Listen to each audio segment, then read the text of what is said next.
How's everybody doing? Those of you that know me, I'm Emerson, and I just like to share information,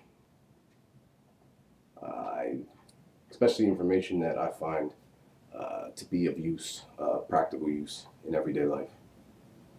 I've been reading a book. It's called Serpent in the Sky. It's by John Anthony West, who is speaking of the high wisdom of the ancient Egypt. He wrote the book in '93, and the book was based on another man's work. He constantly refers to the man, and when his name comes up, I'll let you know that that's him. But he's given us a new perspective on Egypt. We were taught Egyptians were not as smart as we are, that we're the highest or the most highly developed human so far in the timeline of human awareness. But is that true? Do we accept that, or do we look for ourselves into this phenomena that was Egypt, that was the plateau of Giza, and all the other structures that are of significant importance to who we are, the human nature, the human being? So I'm going to read from the book now. Page 123, if you want to follow, bottom of the page. Egypt understood man as a whole, because Egypt also understood the universally valid principle of hierarchy. Her knowledge of the physical organism was intimately related to her understanding of the greater realms of which man's physical organism is a part. Man is the sum of the principles that pervade and organize the universe. He is the self-perfecting product of the grand experiment that is organic life on Earth, embodying within himself the mineral, the vegetable, and animal kingdoms. His body is the temple designed to permit him to carry out the rite of self-perfection, the only legitimate human goal, self-perfection. All other goals lead to apathy or disaster, as is obvious from any daily newspaper or more modern would be CNN, MSNBC. Man is a model of the universe, says John. If he understands himself perfectly, he also understands the universe. Astronomy, astrology, geography, geodesy, measure, rhythm, proportion, mathematics, magic, medicine, anatomy, and art all are linked in a grand dynamic scheme. No aspect can be isolated from another and treated as a separate specialty or field without distortion or destruction. In Egypt, the very language employed in the medical papyri, the nomenclature employed to distinguish the parts of the body, reflects this fabulous capacity for synthesizing, for automatically suggesting the intimate links between microcosm and macrocosm. The parts of the body were, in a general way, consecrated to one of the nethers. Well, what's a nether? It's the divine principles. So the parts of the body were in a general way consecrated to one of the nethers or divine principles, meaning that the function symbolism or symbolized by the neter area is corporified in that part of the body, is resonated there. That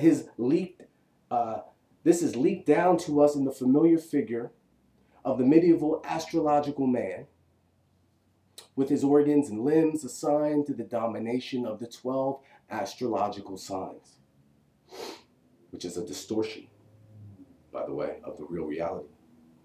The Greeks didn't have it completely right. In the same way, the nomes, or territories of Egypt, were also consecrated to the nethers. So not only the human body, but the very land they lived on was desecrated to these principles. You'll hear similar things in the Asian literature as well. For the physical territory of Egypt was its body, the temple in which the rite of civilization was performed. And the words used in anatomy are often the same as those used in religious texts. Religious words are related by puns and homonyms to medical words that seem to have no obvious external link, but which, when looked at through Schwaller de Lubitz, who is the gentleman who has founded this research, through his eyes, bear an unmistakable function relationship. He shows that the very structure of the language was designed to evoke in those using it an understanding of these functional connections. For example, the word for innermost nasal recess is Steit, a word that is always used for the innermost sanctuary of a temple. Nasal passage, the temple. The Knights Templars, the temple. The temple. It means hidden, secret, sacred. We know today there's Masonic temples everywhere in this country, aren't there? Not just here, in many countries. European, predominantly. The Scottish Rite. What can there be that is sacred in the nasal passage, we might wonder? The name Schwaller de Lubitz claims is based upon more than a fanciful physical resemblance, for this innermost nasal chamber has a special significance in the spiritual quest for perfection. This area corresponds to the sixth Hindu chakra. The chakra is not a specific anatomical piece of organ, but the site and seat of a complex of activities that are at once physical, emotional, psychological, and spiritual, humanistic. This area is connected to the sympathetic and vagus nerves back here. And when resonated, particularly by the letter M, as in Om, aids in achieving that desired state of consciousness that transcends the conditional realities of sensory experience, sensory awareness. It transcends sensory awareness. This is why in magic, or what we learn as magic, there are incantations. There are recited words. This is why they're so important. The Egyptians know about this. Their doctors would recite things to their patients if the situation called for it. For instance, if you had a head injury, he would recite something that would keep you awake, that would incite a wakefulness inside of you through sound. Through sound. An exercise in Zen meditation, I continue, consists of exhaling in a hum that resonates this area of your nasal. It is therefore not only physically hidden and secret, but like the sanctuary of a temple sacred. These resonating exercises prove that knowledge of the spiritual properties of this physical area are current in the various initiatic disciplines. But in Egypt, even the word used to describe the area reflected that knowledge. Precisely. Modern language proliferates daily into new jargon, new terms. You know, what's up, yo? How you doing, dog? Chilling, man. Get at me, dog. You know, modern, vernacular. Make it increasingly difficult to see the connections between fields and to express these connections between fields. The language of Egypt was designed to an exactly opposite aim. Go figure. The people that built the temples, their language was used for the exact opposite aim that ours was. Ours was just communication. Theirs was too, but it was awareness in communication was more what they were getting at. The language of Egypt was designed to an exact opposite aim as our own, with the names of things often containing clues to their inner relatedness, the link. So AIS or ice is the word for the physical mass of brain tissue, and the word SIA, ice spelled backwards, AIS to SIA, is the word for consciousness. Thus, language embodies both the connection and the distinction. It obeys that cosmic principle of inversion that lies at the root of creation, which is the calling forth of matter out of spirit. And as all of you know who have done any research on sacred geometry, you know this is the truth. This is today's truth. But it's not just today's truth. This is the eternal truth. We're just relearning it today. The brain is an evolved organ, which somehow, accidentally, over the aeons, generally generated a faculty we call consciousness. Oh, really? So consciousness was spontaneous? Rather, it was developed in order to receive, and apprehend those aspects of universal consciousness necessary for man or woman to generate radio waves or to accept radio waves, because that's his foreordained task, a receiver of radio waves. Just as a radio does not generate radio waves, but receives the waves already there. That is essentially what we are doing. We're just unaware of it. The nature of consciousness determines the structure of the brain. The nature of sound determines the structure of the ear. The nature of light determines the structure of the eye. The nature of the netters determines the structure of man, the microcosm, and not the other way around. Secure in this understanding of being microcosmic, the great and true scientists of ancient Egypt were able to be as exact, as empirical, as utilitarian, and as meticulously observant as they liked. The microcosm is what we are. They did all this without allowing themselves to be led into today's labyrinth of analyses, which is just what we continue to do, is analyze and overanalyze Egypt. Too many of us are afraid to go back to the original glyphs and get and extrapolate meaning from them. They were called holy writings for a reason. Two-dimensional interpretations of a three-dimensional reality.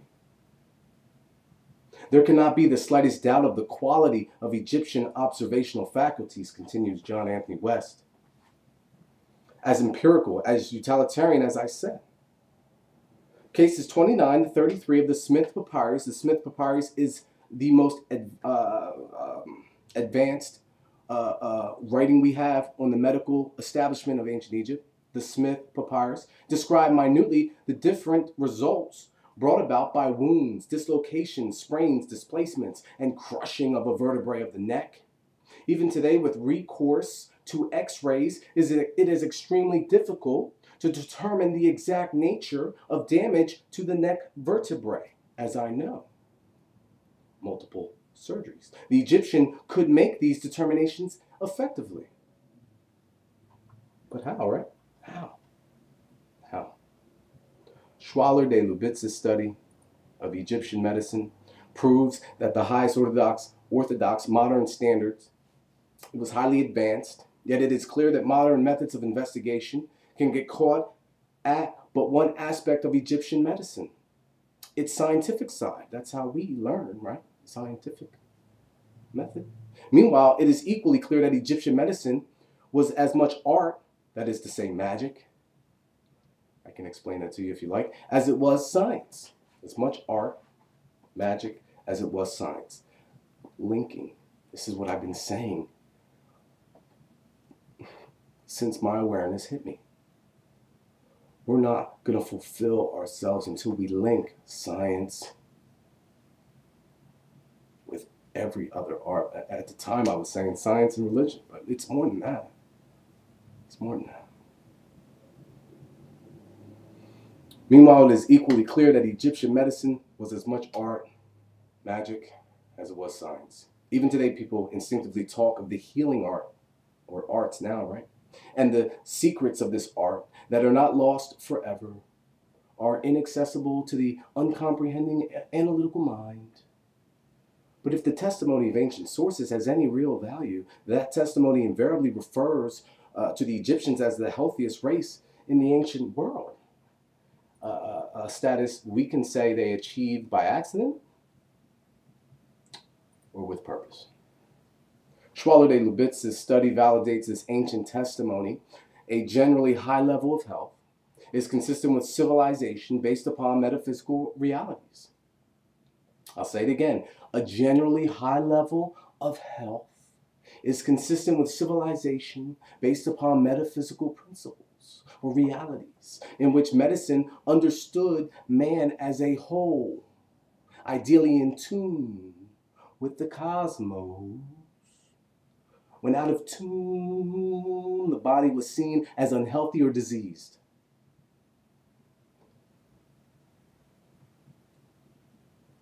But because it was intimately connected to the rhythms, harmonies, and pulsations of both terrestrial and extraterrestrial spheres, it was susceptible of being brought back into tune by the deliberate summoning up of the specific harmonic phenomenon pertinent to that case. It was well known that an Egyptian doctor who had a head injury, if the situation called for it,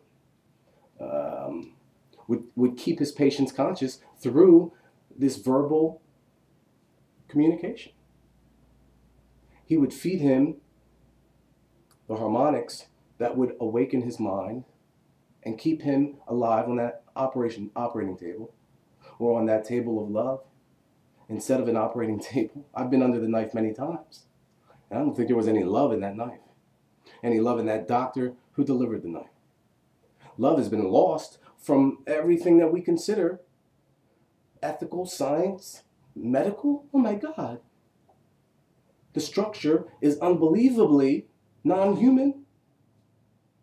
You know, my brother said to me the other day, this is a true story too. He was told by one of his teachers in elementary school that humans do not have instincts. Humans do not have instincts. I was flabbergasted. I couldn't believe it. I said, you had a teacher tell you that, bro? He said, yeah, man. Yeah. And we know better. We know of our own spiritual connection. We know it's real, and we're not making it up. We just know it's there. We don't have to dwell on it. We don't have to act on it. It's there anyway. We don't have to go down the street and brag about it. We don't have to go tell everybody we see. We don't have to put up Facebook every 5 minutes about how cool it was that we connected like that. Because it doesn't matter. The connection is going to be there anyway. So it doesn't matter what I say to you. It's what you choose for your reality. Modern physics is in a dilemma. Newtonian laws, basically Newtonian physics, was everything could be given a formula. Well, that's out the window. Quantum physics, quantum mechanics has totally destroyed that tone of thought. That tone of thought, that tune, the wrong tune. We were not tuned into the correct station with that one. Newton wasn't anyway, but we can be. I know I am now, bless me God. I finally have received the breath of my Lord, my God, my whatever you want to call it. But the word of God was sound, and I am a regurgitation of that sound in the human principle, in the human psyche, in the consciousness, and all that I am is done through sound. And we know this now in the 1960s, the experiment by Hans Jenny, the Swiss scientist who talked and discovered, he didn't discover it, I'm sure it was there for the discovery process to be had for anybody who wanted to look into any of these ancient civilizations. And he termed it cymatics, C-Y-M-A-T-I-C-S, cymatics, the three-dimensional interpretation of sound waves rolling through a medium. And sound's created through an electromagnetic process of two forces, a positive and negative, male, female, you call it what you want. I'm not going to be mad at you. But it's dual. We are dual-natured forces. It means, you know, we have a dual nature. We have a positive proton, negative electron nature to us. That's our innate substance that makes up the atom, that makes up everything in this life, in this physical. In this form is made up of two acting forces. And those forces are sound. Earth spins on an axis at 1,000 miles per hour, travels through space and time at 60,000 miles per hour. And if you look at it from direct alignment with the planets, which is what we were taught in school to do, because we get the sun in the middle that way, the sun's going to run that straight line down the gamut, and all these dots are just going to go like this. But they're not just going like this. There's 8 dots, and they're going like this. They're double helixing, triple helixing, octohelixing through space-time continuum. This process was started and continues to be our reality because of sound. God was the Word was sound. God opened his mouth, out came us, out came the universe, out came all things. God, the maker of the sound wave, because if you look at Earth at a different level, from the side angle, coming across the screen now, we're out in space, way out there, watching our whole solar system come by. We got these octo-helixing planets, 8 of them, doing a nasty sine wave dance. It looks like a sine wave. The dual nature of particles that we think of, but it's not dual nature of particles. We now know through other experimentation, particles that go at a certain speed create the sine wave. The sine wave is essentially what? Not enough information, actually, because we've also learned the particle is in and out of reality. We slow film down to 1/1000th of a second. 1/1000th of a second. That's how we see quarks and quasis and all these crazy effects of these atoms when they're smashing these particles into each other. Egyptians didn't care about all that. They didn't care. They didn't build a particle accelerator because they knew the fundamental principles of the particle, of the atom, the building block of us. This is why Adam and Eve come to us from the Bible. This is why his name was Adam. Atomic waves, particles, subatomic particles. That's all. That's what an atom is. That's what we are. That's what organic life is. That's what everything that is. I don't have to say it to make it so. It already is so. You've already been teased with this illusion of what reality is in this shell, like David Icke likes to say, in this shell that we all find ourselves in. The shell that Leonardo da Vinci, puts his arms out, puts his feet down, puts a circle around himself, and in some aspects he has a square. The square of the Freemasons, the secret society that kept this information from us, but they knew how to manipulate us into fighting their wars. They knew how to manipulate us into dying on battlefields for them. Well, how'd they do that? They knew this. Egypt was a society, this is why scholars get caught up in Egypt, because they get there and they don't feel the negative source. The negative source wasn't God. The negative source was man.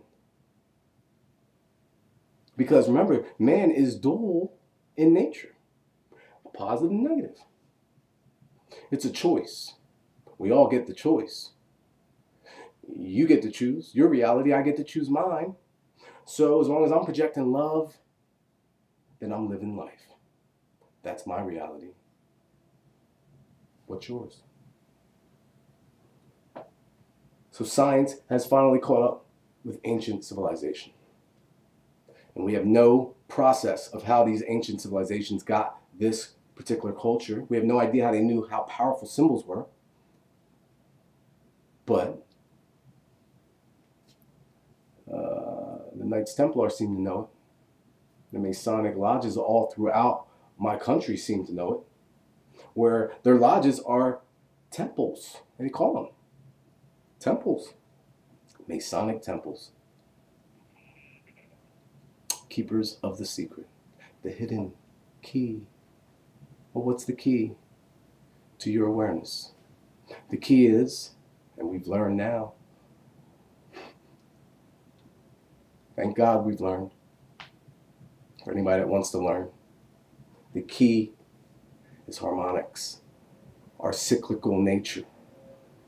You know, we're so afraid of admitting we came out of a forest, that we were, at peace with this earth because we were one with it. We're so afraid of that reality. Oh, that's so barbaric. Oh, that's animal-like. Well, the animals are the only ones that seem to know innately when earthquakes are going to hit. They get the hell out of there. Who's left there? Who's left there at those earthquake sites? Animals? You see any animals around? No, you didn't see any animals in them beaches. Why? Fish ain't smart enough to get it. Their brain's little nothingness. But these other animals got it. Why? What did they get? They feel the electromagnetic flux of this earth, and it talks to them. It teaches them awareness. Awareness. You are not living if you don't have awareness. You are a slave to somebody else's thought process, their principles. That's what propaganda is. That's what the television's just giving you your ideas. Man's not thinking for himself anymore because we've all been given a box.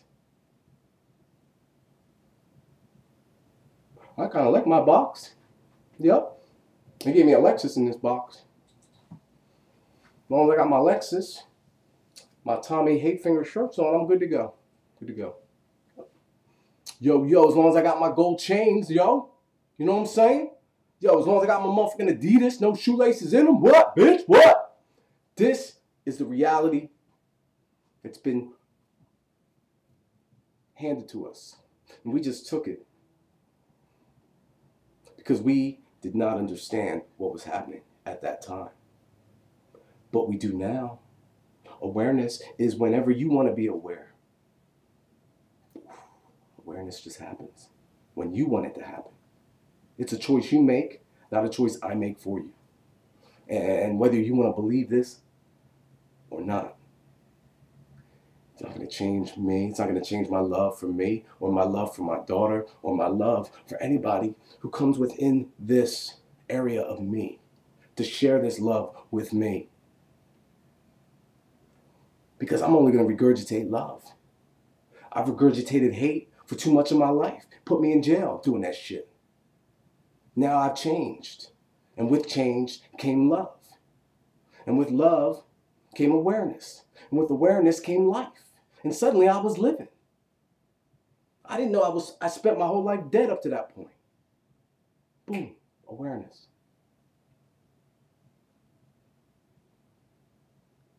I am whatever you say I am. If I wasn't, then why would I say I am? From the paper, the news every day, I am. I don't know, that's just the way I am. No, it's not. You are what you want to be. And you don't have to be somebody else's illusion anymore. Awareness. Choices. There's a fork in the road, y'all. There's a fork in the road. To the right, more war. World War III is probably sitting out there somewhere for your ass. To the left, human awareness. You know, the Egyptians had 13-month calendar. Magic number 13. Unlucky number 13. Friday the 13th. Now it's the real number. 28 times 13. 364 days in a year.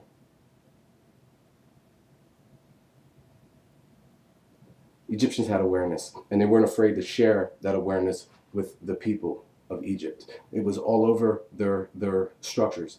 Everywhere they were reiterating this harmonic, cyclical, periodic value table that they considered conscious awareness, mathematics, all incorporated into astrological harmony. The human essence the Vitruvian Man. Love. Awareness. Truth.